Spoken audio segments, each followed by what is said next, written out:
انس بن مالک رضی اللہ عنہ سے مروی ہے کہ رسول اللہ صلی اللہ علیہ وآلہ وسلم نے فرمایا، قیامت کے دن میں جنت کے دروازے پر آ کر دروازہ کھٹکھٹاؤں گا۔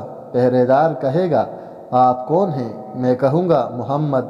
وہ کہے گا، مجھے آپ کے بارے میں کہا گیا تھا کہ میں آپ سے پہلے کسی کے لیے دروازہ نہ کھولوں۔ انس بن مالک رضی اللہ عنہ سے مروی ہے، کہتے ہیں کہ انس رضی اللہ عنہ کی والدہ ام سلیم رضی اللہ عنہ کے پاس ایک یتیم لڑکی تھی۔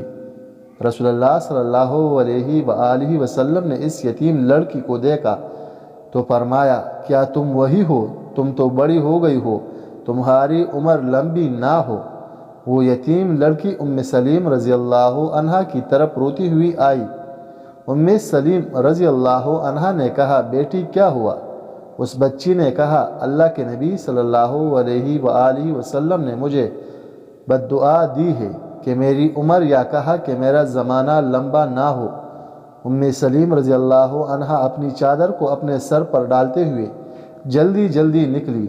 جب رسول اللہ صلی اللہ علیہ وآلہ وسلم کے پاس پہنچی تو رسول اللہ صلی اللہ علیہ وآلہ وسلم نے اس سے کہا، ام سلیم تمہیں کیا ہوا؟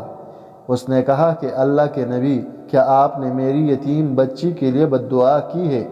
آپ صلی اللہ علیہ وآلہ وسلم نے فرمایا، ام سلیم کون سی بد دعا؟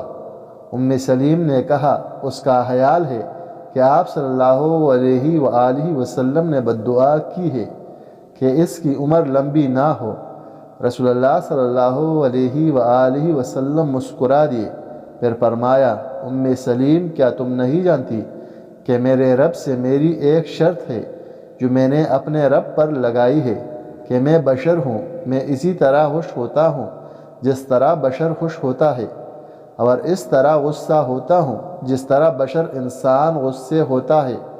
تو میں اپنی امت میں سے جس شخص کے خلاف کوئی بد دعا کروں اور وہ اس کا اہل نہ ہو تو اس کے لیے پاکیزگی اور گناہوں سے صفائی کا ذریعہ بنا دے اور قربت کا ذریعہ بنا دے، جس کے ذریعے وہ قیامت کے دن اس کے اپنے قریب کر لے۔